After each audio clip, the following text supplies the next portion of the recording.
Kalau bicara ketahanan daripada industri kita sendiri, tadi kalau kita bicara pertama bahwa dalam konteks, pertumbuhan industri pada triwulan yang kedua ya, tahun ini, kemarin ini adalah 4,33% ya. Nah dari sisi ini kami yakin bahwa Indonesia bisa menjadi negara industri yang tangguh. Namun perlu banyak tantangan, karena banyak hal juga yang di mana bahwa, banyak hal manufacturing yang dilakukan oleh industri di Indonesia itu masih ada bahan-bahan import yang diperlukan untuk membuat satu kesatuan untuk kita ekspor kembali. Nah, hal-hal ini harus kita lihat kembali karena supaya jangan sampai bahwa hal ini kita import tuh bukan untuk kita, tapi kita import ini hanya untuk re-exporting kembali. Jadi hal-hal seperti ini yang bisa menjadi kendala yang ini harus kita atasi secara regulasi. Nah, ini yang perlu dilakukan. Nah, lebih lanjut lagi adalah bagaimana proses restrukturisasi dari perbankan sendiri, yang pada sekarang ini sudah ada relaksasi sampai tahun depan. Harapannya juga ini bisa kita lihat kembali apakah bisa diperpanjang supaya tadi fokusnya adalah bagaimana industri-industri ini bisa bergerak, bisa berpartisipasi dalam konteks supply kepada global, dan juga dengan sisi lain bisa menciptakan perdagangan yang lebih tinggi gitu. Nah, ini yang menjadi PR kita untuk kita jaga dan memastikan bahwa tidak ada hambatan atau kendala atas import untuk ekspor gitu ya. Nah, sedangkan dari sisi yang lain juga mesti kita lihat tadi meningkatnya PMI manufacturing, angka-angka itu juga mencuplikan bagaimana bahwa adanya peningkatan permintaan di dalam negeri sendiri. Lalu juga antara lain konsumsi rumah tangga, belanja pemerintah dan juga belanja antar sektor. Nah, ini juga akan bisa membantu dalam konteks bagaimana industri kita bisa bertumbuh.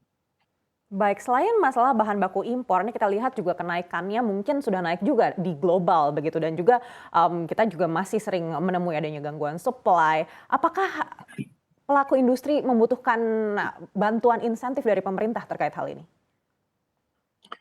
Pertama begini, bicara dulu tadi kalau bicara tadi saya mengatakan hal satu apa yang, industri kita, namun di sisi lain bagaimana tantangan ya. Kalau bicara tantangan exactly tadi, bicara kenaikan bahan baku, bicara mengenai, masalah logistik, lalu kita juga bicara daya beli, ya kan. Sudah itu juga bicara konflik yang ada antara Rusia dengan Ukraine yang pada saat ini, yang larinya pada saat ini adalah kepada krisis pangan dan juga, krisis energi yang ada. Nah, dalam konteks hal ini, insentif-insentif yang diperlukan adalah memang harus yang tepat sasaran. Nah, di sisi inilah yang harus memang kita bicarakan dengan pemerintah. Nah, di sisi inilah memang masukan daripada industri untuk setiap sektor akan berbeda-beda. Nah, insentif apa yang diperlukan? Nah, ini memang yang penting adalah tadi saya katakan yang tepat sasaran.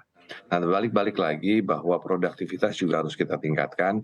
Di sisi lain juga bagaimana hubungan industrial antara perusahaan dengan pekerja. Makanya kita juga membangun dialog sosial antara yang namanya pengusaha dan juga pekerja dan buruh. Karena persatuan kesatuan ini juga penting sekali. Karena kalau tidak bisa kita melaksanakannya akan susah.